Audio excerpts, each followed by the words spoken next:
Congratulations. Let's say you just accepted a new job or you're on the verge of starting a new job. Here are three key areas that you really need to focus on in order to make a good impression on your manager and make sure that you're successful at this new job. The first area is time.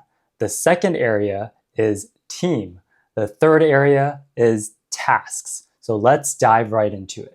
In the first part, you need to get organized when it comes to time. And what that means is when you start, make sure you ask your manager for access to a calendar so that you can understand and see for the rest of the year what the upcoming deadlines look like. The reason why this is so important is because whenever you start a new job, your time and reference of time is going to be very different from existing team members and from your managers. What I mean by that is they're moving at a much faster pace because they're so used to how things are done. They're so used to any deadlines that might be coming up. Whereas you, as a new person coming in, will have to take a lot more time to absorb when the next deadline is or absorb how everything connects together. So by asking for access and visibility onto a calendar that will show you, at least through the end of the year, what the upcoming deadlines look like, that will make sure that you hold yourself accountable and that you're able to connect the tasks that you're doing and the work that you're doing, which we'll talk about in a little bit, to the deadlines and to the timelines for the entire year. And that will make you also appear more confident. And when you hear people say ramping up or getting you up to speed, that's exactly what people are looking for, especially managers. They want to know that you know exactly when things are coming due and how things tie together as you talk about the work that you need to accomplish. So asking for a timeline or a calendar or some kind of visibility into what's coming can really help set you up for success and to avoid any miscommunication. And this will also make your manager feel and think as though you are ramping up to speed on the timeline that they expect you to. So let's talk about the second area that you should be focusing on, which is team. So when it comes to team, we really need to keep in mind that you're going to be meeting so many new people, and you're probably going to forget most of their names immediately after meeting them. But the way that I like to approach meeting people is being very intentional about it. And how you do this is ask your manager for a list of people that you should be meeting. And from that list, make sure you start prioritizing them. And how you can do this is you categorize them into three different categories. So let's say you have a list of all these people that your manager and maybe even asking your coworkers for names of people that you should be meeting.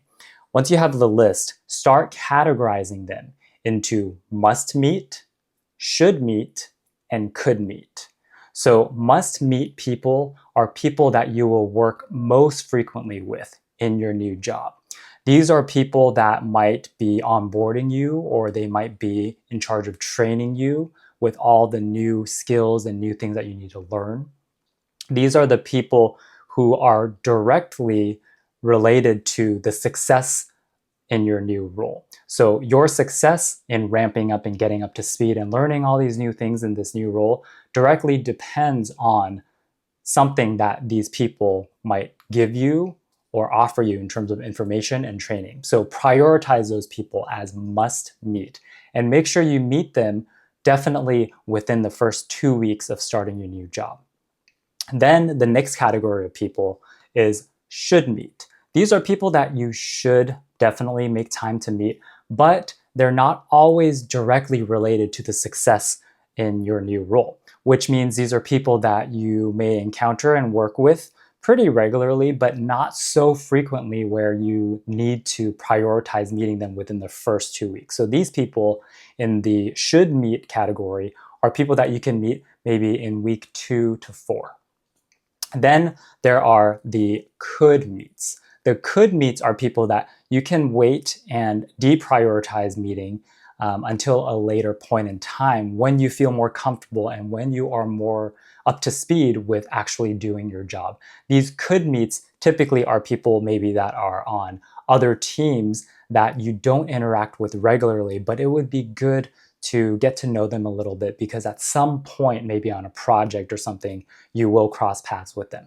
But it's not a priority to meet them right now. So make sure that you don't prioritize and waste time during your first 30 days meeting these people in the could meet category, but make sure that you still keep a list of their names so that once you get past the 30 days, typically around 60 to 90 days, that's when you can get into the could meet list of people and start engaging with them and getting to know them. Now, moving on to the third and the last area that is very important, because after all, we're hired to do a job, right? We don't show up to work for fun. We show up to work to do a job. And so the third area that you need to be focusing on is tasks. So remember that job description that you studied and you read through as you were preparing for your interviews, and then very quickly you probably completely forgot about everything that was written in there, and you completely forgot about what the duties are, what the responsibilities are of this job, because you were so excited once you accepted the job. Make sure you pull up that job description and go through and start listing out all of the tasks and deliverables that you are expected to do in this new job. Because then that way you can look at those and you can tie it back to that calendar that you got, so that you can be very, very clear with your manager and say, oh, this task that I'm supposed to be doing, or this area that I'm supposed to be leading and owning, I understand that it's due on this date. Is that right? And that's how you can start making sure that you don't miss anything, and also start building the confidence from your manager that you are highly organized and that you're able to connect your tasks and responsibilities to the proper timeline and keep up with the timeline and the calendar like the rest of the team.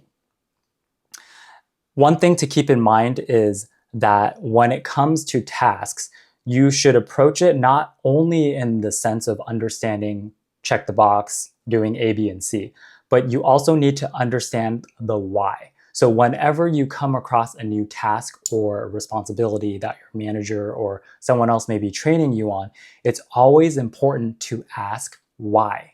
And what that looks like is, if someone says, well, we put this report together and then we update these slide decks and then we submit it to this team by this deadline, you always should ask why. What is that information going to be used for? Who is the audience of this information? And the more you ask those types of questions, the more impressed your manager will be, and the more impressed other people will be, because you're not only focusing on doing the task at hand, but you're actually focusing on understanding why we're doing the work. And in some cases, when you start asking those questions, what you'll find is that maybe people don't even know why we're doing things anymore. Maybe it made sense in the past to do things a certain way, but maybe now times have changed, and that can open up the doors and opportunities to have discussions on maybe doing things a little bit differently and maybe doing things less frequently, whatever that might look like.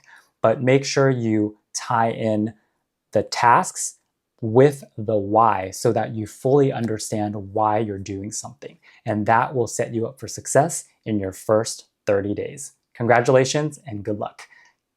In the later video, we'll talk more about days 30 to 60, and then another video we'll talk about days 60 to 90.